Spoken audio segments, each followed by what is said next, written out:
I was born in Binghamton, New York, 1956. Grew up in a small neighborhood.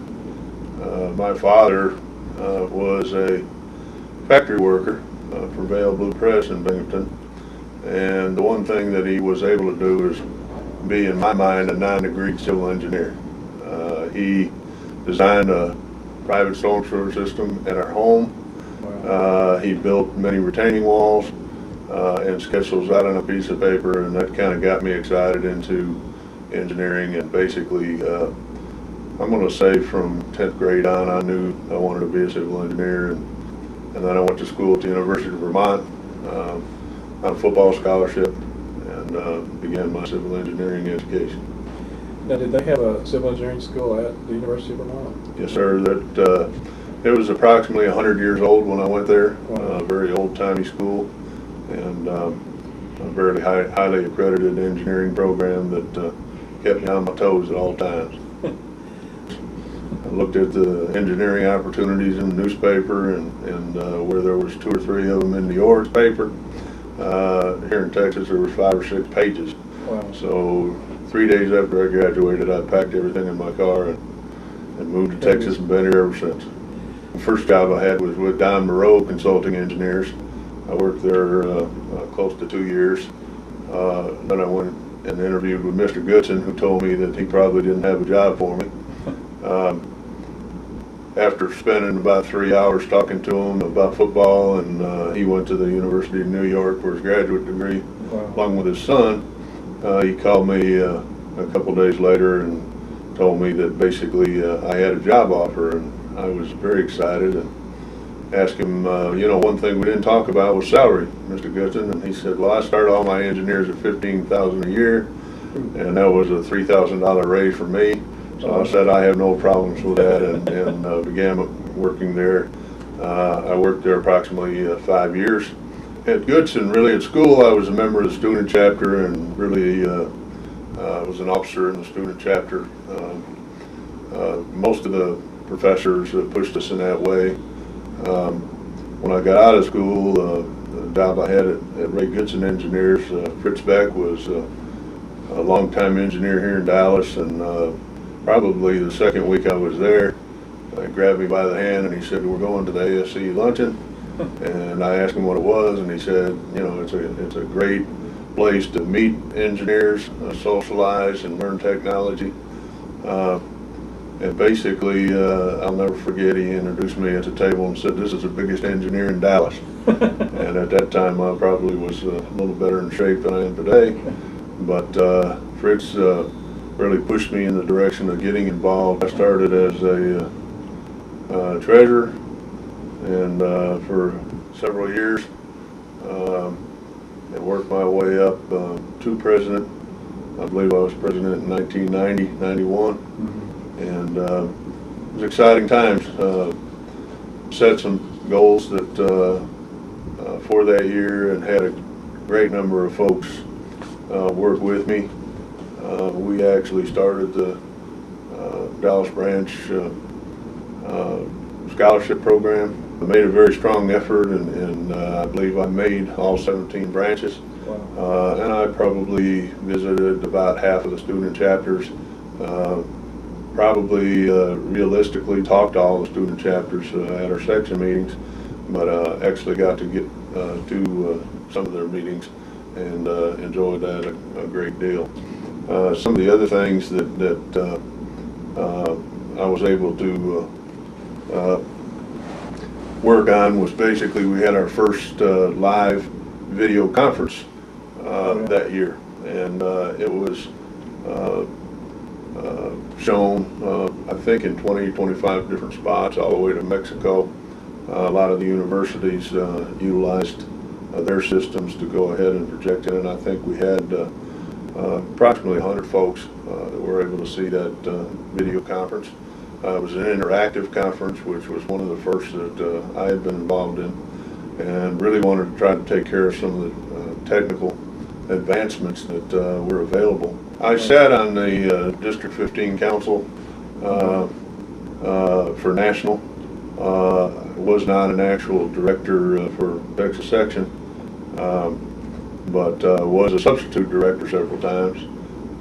I did get involved with District 15 and got a chance to travel around some, and that's what kind of got me encouraged to continue on and get more involved with the Texas section.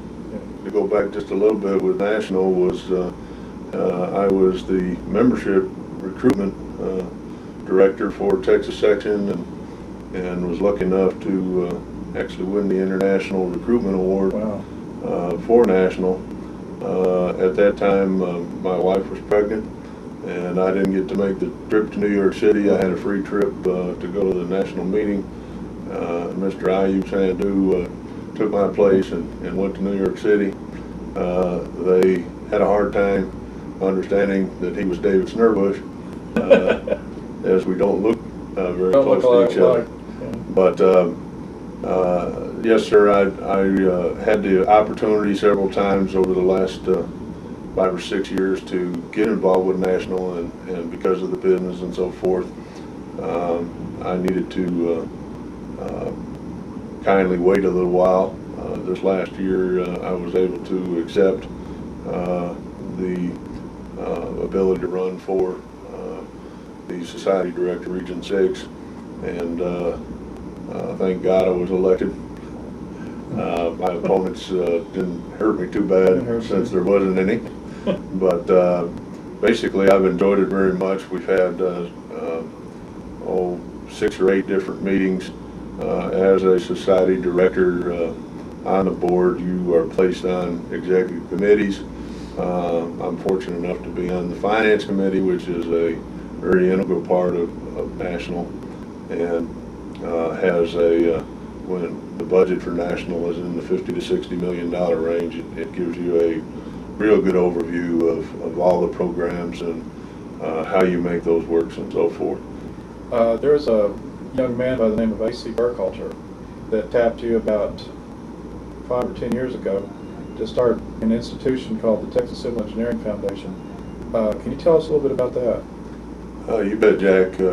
AC, I guess I might just interject also, was what I would call a very strong mentor to me. I don't think that he ever realized just how strong of a mentor he was. But yes, he asked if I would become one of the first trustees of the Texas Civil Engineering Foundation, and I was elected as its president. It's a brand new organization whereby we are trying to set up a foundation to raise money for special projects within the Texas section. Basically helping out on national conventions as far as Dallas is concerned, scholarships, trying to go ahead and make sure that when the Texas section has a slow economy and so forth, that we don't get the kind of pressure that we had a few years back when finances were very tight. Our goal right now is to raise $1 million by 2013. So we're well on our way at this point to beginning our fundraising efforts and hopefully becoming a long-term legacy for the Texas section. I think that one of the biggest things to keep in mind is how much civil engineers in general touch each one of us each and every day. And as we went into some of the younger grades, we showed them that when they got up in the morning and they took a shower, basically the water that entered their home was designed by a civil engineer. The toilets were designed by a civil engineer. The roads that they took to their school were designed by a civil engineer.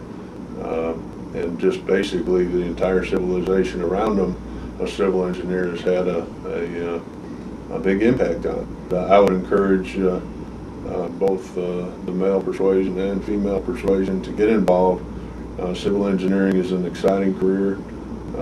It's one that you will be thankful for each and every day of your life.